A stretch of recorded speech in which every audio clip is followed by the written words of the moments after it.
हाँ फ्रेंड, स्वागत है हमारे इस YouTube channel Satish Chauhan study point में। तो दोस्तों, आज की इस वीडियो में हम लोग हिंदी कक्षा 12 पद्य साहित्य के पाठ 2 कैकेयी अनुताप का भाग 5 का अध्ययन करेंगे। तो चलिए देख लेते हैं। सबसे पहले हम लोग इस पद्यांश के लिए प्रसंग देख लेते हैं। तो इस पद्यांश में कैकेयी जी के पश्चाताप का वर्णन किया गया है। तो देखते हैं। यह सच है तो अब लौट चलो तुम घर को, चौके सब सुनकर अटल कैकेयी स्वर को।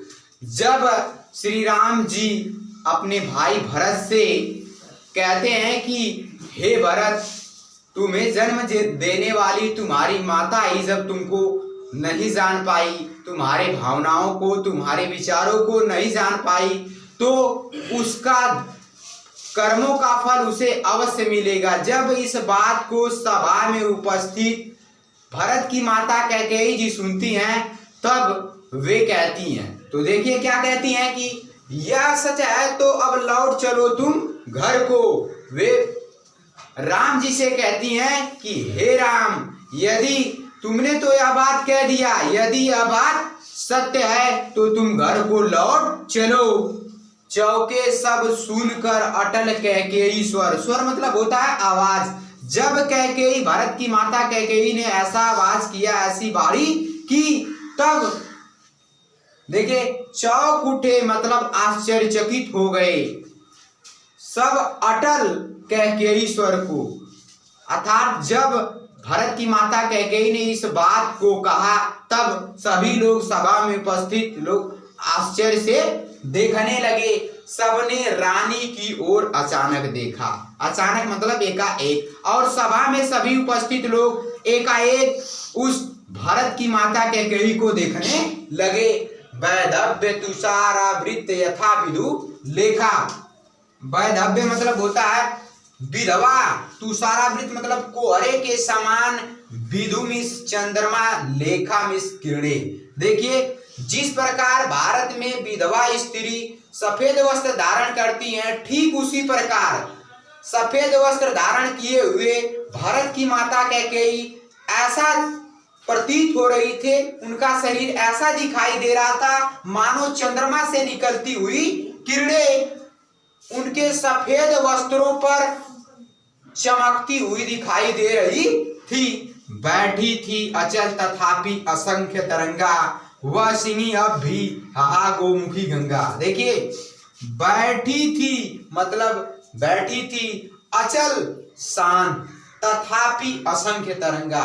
वह भरत की माता कैकेयी शांत स्थिर बैठी हुई थी। असंख्य तरंगा, असंख्य मिस अनेक, तरंगा मिस विचार, परंतु उनके मन में अनेक विचार आ रहे थे। वह सिंही अब थी हाहा गोमुखी गंगा। वह सिंही, सिंह अर्थात शेर के समान गर्जन करने वाली भरत की माता कैकेयी, जिन्होंने भगवान राम को 14 वर्ष का वनवास का कार्य दिया, वह स्त्री अब गोमुखी गंगा यानी गंगा के समान निर्मल, शुद्ध, शांत, स्थिर बैठी हुई थी। अर्थात उनकी वाणी से सुंदर विचार प्रदर्शित हो रहे थे। हाँ, जनकर भी मैंने न भरत को जाना। जनकर मतलब जन्म देने वाली, ही मैंने न मिस नहीं भरत को जाना। वे कैकेयी भरत की माता जी कहती है कि हाँ, मैंने जन्म देकर भी अपने पुत्र भरत को नहीं जान पाई। सब सुन ले तुमने स्वयं यह भी माना। सभा में उपस्थित सभी लोग भी यह बात सुन ले, और हे राम, तुमने भी इस बात को मान लिया है। फिर से देख लेते हैं दोस्तों। यह सच है तो अब लौट चलो तुम घर को। यदि यह बात सत्य है कि मैं अपने जन्म देने वाली पुत्र के बारे में नहीं जान सकी, तो तुम अब घर को लौट चलो। चौके सब सुनकर अटल कैकेयी स्वर को।